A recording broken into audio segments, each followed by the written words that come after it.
Hello everyone, it is I, Mark Major, here at the Action Figure-atorium. It is a place where action figures gather, and you can see it right there behind me. I, of course, am a real big toy collector, as well as a studio owner here, hunkered down in Southeast Portland. This is kind of a double-header Monday as far as videos. I just dropped another video where I looked at a Kickstarter, and today I'm going to be doing something else. I'm going to be doing some EFAPing. So, what are we going to be EFAPing? Every frame a picture? Well, we're going to look at a video that was released a couple days ago by Bobby Vala of the Valaverse, in which he talked about toy resellers and toy scalpers, and he had some interesting stories to tell. Now, I myself am considered a toy reseller. I do a series on this channel called Catch and Release, and what it is every month I take about 10 items from my collection and I get rid of them. I get rid of them on eBay. I put them up, most of them for an auction, and I do a little show where I go through each thing and I give you a story of how I got it, but I'm also there to get rid of the stuff. I'm there to sell it. I am, in essence, a reseller. So some of the things that Bobby Vala says applies to me, or at least I have an opinion on it. And I know there's a lot of people out there who buy their toys, their action figures, from resellers, whether they're at conventions, which are most of Bobby's stories, or if they are in fact from eBay. I think that there's nothing wrong with having these types of open discussions and talking about it, and I think it's a way to sort of come to a sort of universal truth about the universe, supply and demand, and collections. And so I'm going to go through Bobby's video. I'm going to watch it with the headphones on, and I'm going to stop it at points. I'm going to make some personal comments of things that either I agree or I disagree, or things I just want to extrapolate on, because like I said, I, in a fashion, am a type of reseller, and I'll get into the exact details of what it is I do versus what other people do, and I think this could be a lot of fun. So once you guys all come together, right, strap on the leather and hold on tight.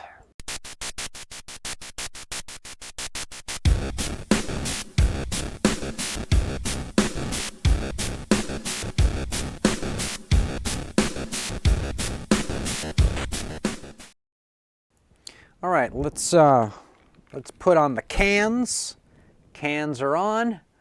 Let's go to our desktop. I've got the video queued up. You can find it on the Valaverse channel. I guess I could drop a link to it in the description.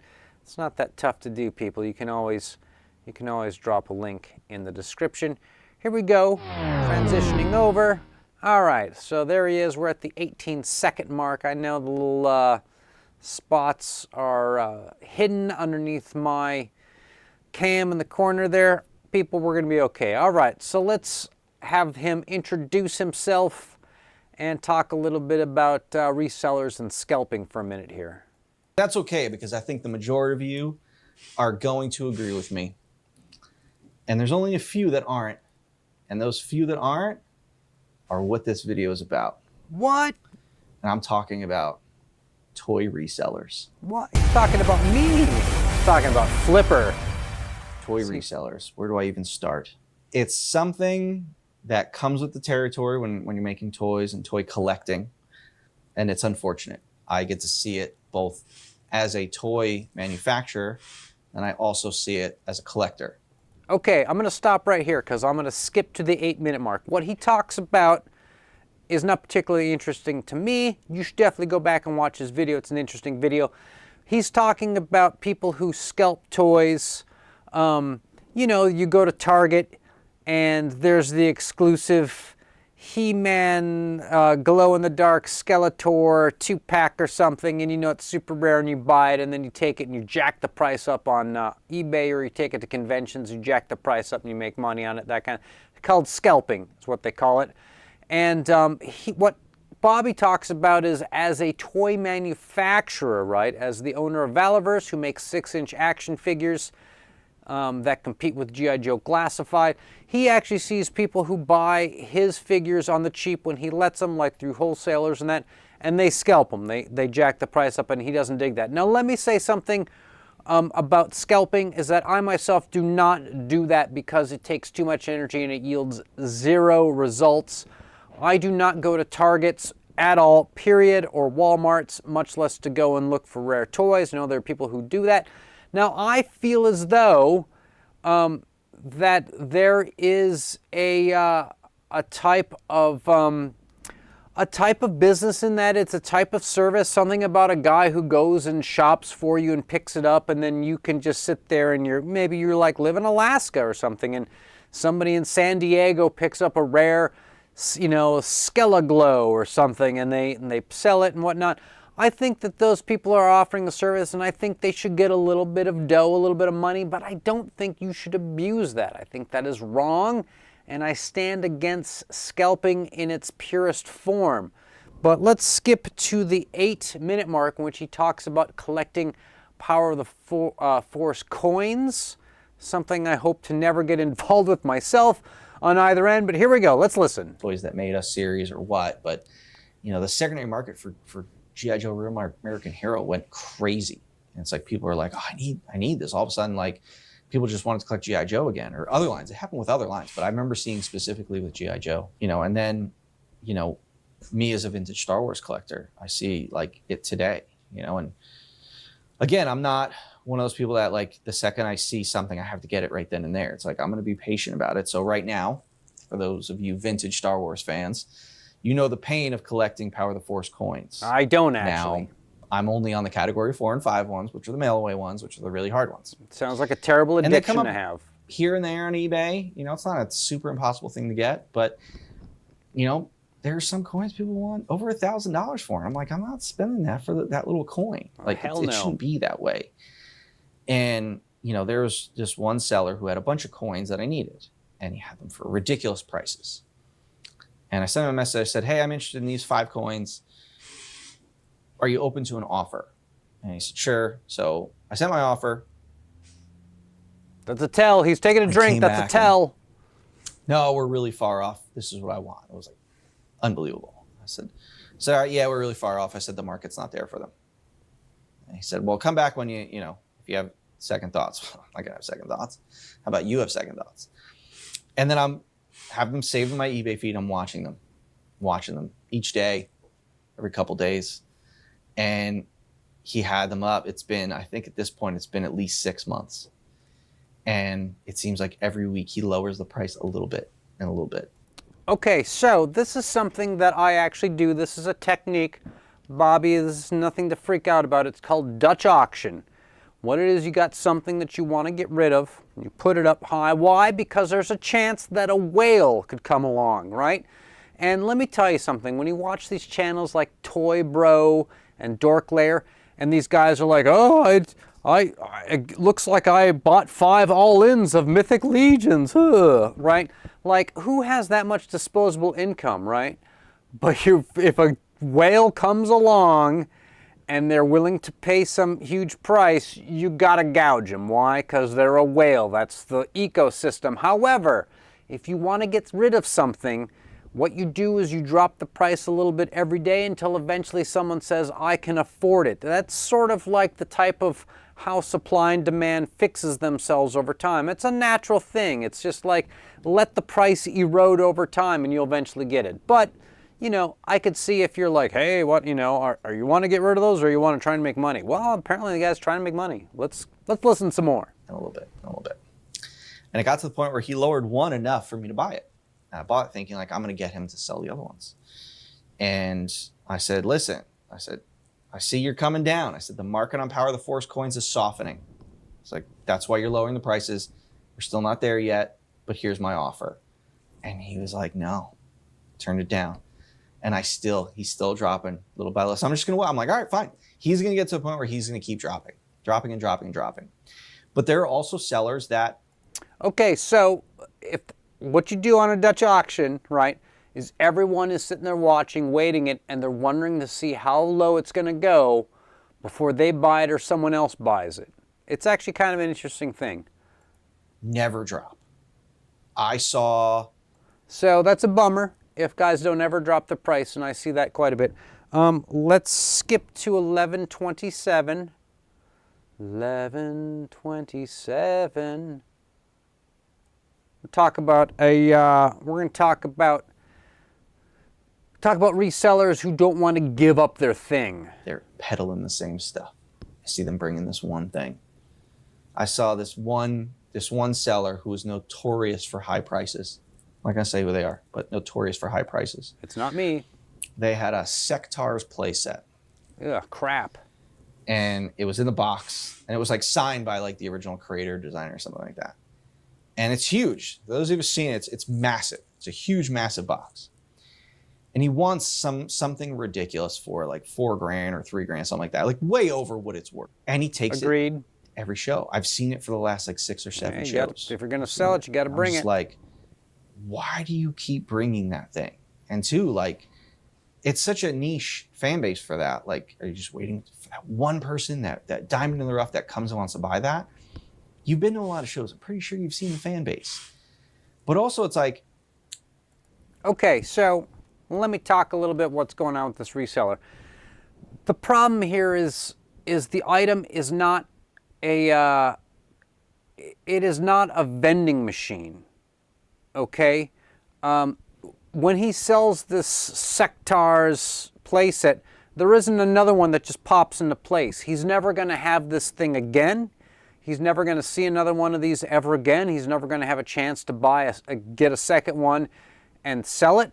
And for all we know, this is the kind of thing that maybe has been continued to be bought and sold over and over again. And each time someone buys it thinking that, you know, they're like, oh, dude, this is worth $2,000. I got it for $1,000. And the next guy gets it for $2,000. He's like, this is a $4,000 thing. I got it for $2,000. Right? They have to get their money out of it in a certain way, but also once it's gone, it's gone. They're not going to have it again. They're not going to display it again. It's in some ways, it's kind of a thing to bring people to the booth. All right, let's skip over to 1255. And you know, I didn't disagree with Mr. Vala on that one. Giveaway. It's like, you are awful with your prices. Your prices are way too high. And you are a typical just nasty reseller. You go, I see something, like, I don't even want to ask what the price is because I know I'm going to ask them that price. And it's like, they don't know what it is. They're just going to make it up on the spot because they're just like, oh, I'm going to start really high, see what I can get them at. And it's just awful. How about just market? The price is, that's the price that I marked for the day. That's what I have it at. And then you negotiate from there.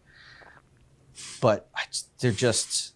It makes collecting so hard. I was at a show recently, and I was trying to fill some of my Batman comic gaps. Okay, so he just talked about a guy who, at his this vendor at his booth at a convention, didn't have anything priced, and so that is the guy who wants you, the consumer, to offer him money because he is afraid he's going to let it go too cheap. If he puts 20 bucks on it and a guy comes up who's willing to pay 30 bucks for it and he sees it for 20, well, that guy feels as if opportunity cost, he'd lost $10 on that.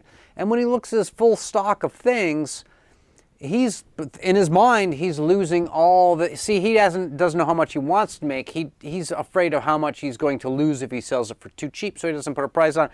That is a legitimate problem that people who sell things have, is they don't want to let it go unless they can squeeze the absolute most out of it. And they feel that by showing their hand, they're going to get burned. But you know what?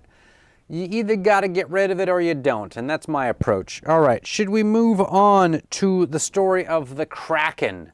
The Kraken story is a Kraken good story. It's at the 1630 mark. Thank you to everybody who's stuck it along so far. I hope this is interesting.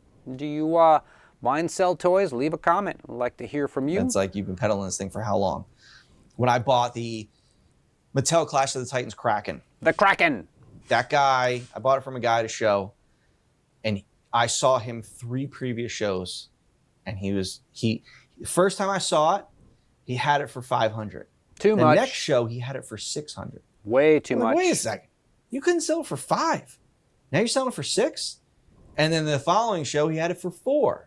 And I said, listen, I've seen you in the last 3 years, same show, trying to peddle this thing. I was like, I'll give you, I don't know, $350 for it or something. All right, let me interject something here. There is a technique that once in a while I use, called reverse Dutch auction. And that's where you've had something sitting for a long time on eBay and you have a lot of watchers and everyone is watching it. Everyone's watching it because everyone's waiting for the price to come down. Okay, and you know that the minute you lower the price, someone's probably going to jump in based upon the amount of views and watchers. It's just an easy statistic to look at. In those cases, what I do sometimes is I raise the price. If it was like 18 bucks, maybe I put it up to $19, right? And they're like, what? The price went up? That's stupid. And then maybe it goes up to $20. And what happens, it's a psychological thing. It's a technique. And I'm not proud of the technique, but sometimes, you know, you got to move stuff. People will see that, wait a minute, I was watching this thing and it's not going down in price. It's actually going up in price. I better buy it now before it gets any more expensive. That is a technique. But what this guy was doing was he was just fishing. He was fishing at different prices and, you know, and he thought he could get it to go for $6 and it didn't. So he's like, all right, I need money. I'm going to get rid of it.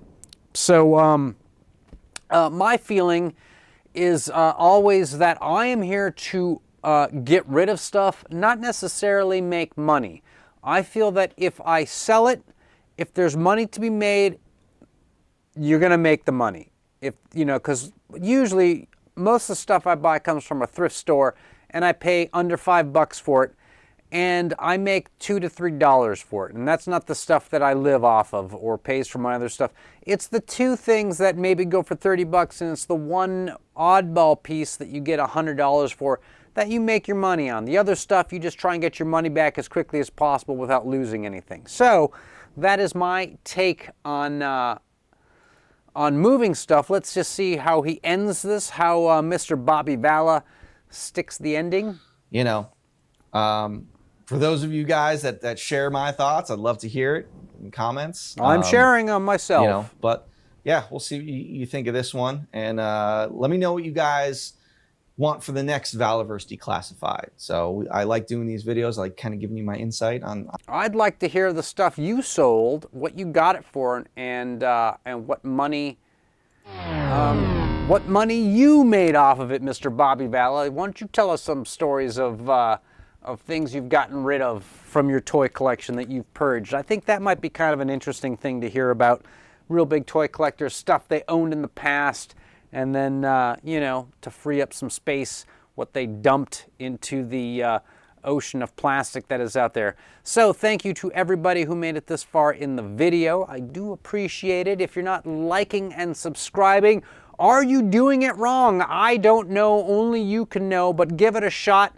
You might enjoy it. Until next time, everybody, stay charged.